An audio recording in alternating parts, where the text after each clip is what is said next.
What's up guys, Shane here with Michelle Waterson. We're here at her home gym in Albuquerque, and today we're going to be talking about snap kicks versus that Muay Thai style follow through kick, because I know you use both and you have a really good lead leg high roundhouse kick. Thank you. And I want to pick your brain about that a little bit. Okay. So when do you use the snap kick and when do you use more of that follow through baseball bat swing kick? Well, my background was American Freestyle Karate, and so everything that I learned was based off of control, and point sparring is from the waist up. Right. So I never even knew about leg kicks until I started fighting.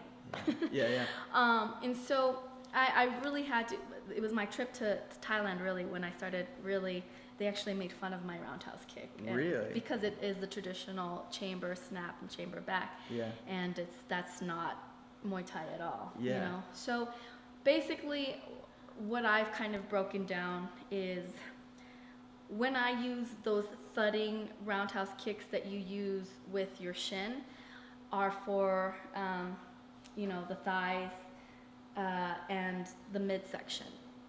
And then when I use my foot for the more chambered, snappy roundhouse kicks is for the head.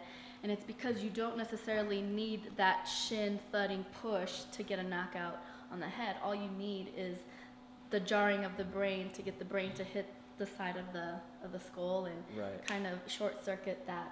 Yeah.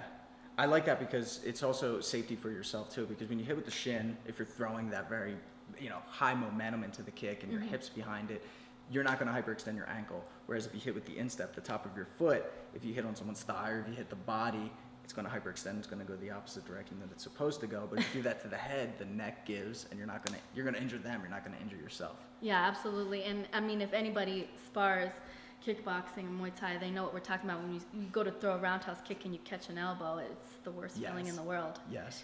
Okay, so let's break down that lead leg high roundhouse kick. I remember when you fought Felice, you landed this within like the first minute, and it kind of changed the tides right away. She was like, "Oh damn, I don't want any more of that."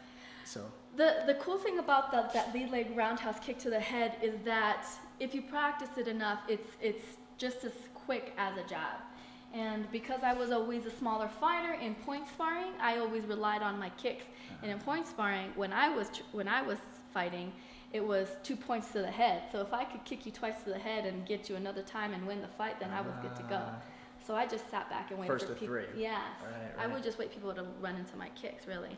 But a lot of times when people jab, they pull this backhand back. So they're fighting and they jab and they do this. The bow and arrow. Yeah, the bow and arrow. And it's, I don't know, it's just out of habit, I think, to try to fully extend that. But I try to take advantage of this opening when they do that. So I will bait the jab out and I'll let them throw the jab and take a step out the same way you would slip a jab to the outside. But because I have good dexterity with my hips, I shoot my leg up and land that lead leg roundhouse kick. So you just step out. You can do it a couple times. And then the next time you do it, you just bring it up. But you have to make sure that you understand the timing of it. And Flexibility too. yeah, you have to have flexibility. I do think the timing is the most important, because sometimes you can throw it up, and if you're not offline, then you can throw it up, and if you're not offline, then you can jam yourself, and then they can take you down. So if I throw it up and he blocks it, and then he comes in, now I'm off balance because I'm on one foot. You have to make sure your head goes offline when you're throwing that lead leg kick. All right, so we're going to rep a couple of these out to just take a look at timing and the actual kick itself. All right, so again, going off the jab, so what Shane can do is just very slowly take that jab out so that I can read his body language.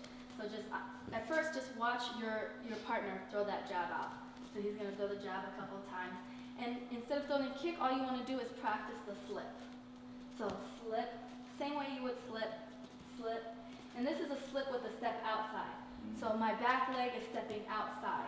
And I think that's kind of what's so deceiving about the kick, is because they're coming into me, they think that I'm retreating. So the step with the back leg outside, and then you want to make sure that at the very end of your kick, you're pivoting your foot so that you can open up your hips and get a little bit more, generate a little bit more power. So a couple slips, slip, slip, slip, and then I'll throw the kick.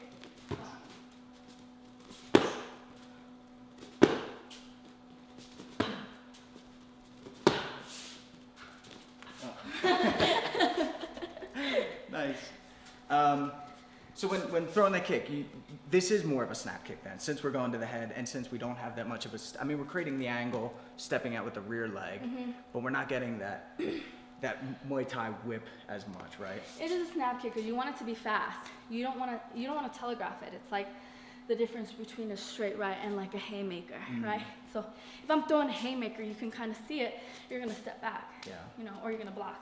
It's the same thing with this. If you see me come in, you're probably not even gonna stand there to take the kick. You're gonna take a step back. All right, guys, there you have it. The lead leg roundhouse kick. The last time you were on the channel was a lead leg side kick, the sliding side kick. So practice the lead leg without the windup, without the switch. Fire it off, and now just remember, take your head off the center line. You can wait for that jab, so you're slipping the jab, and then you're making them pay. You're countering with that lead kick, and this is more of a direct kick, right? It doesn't follow that circular path.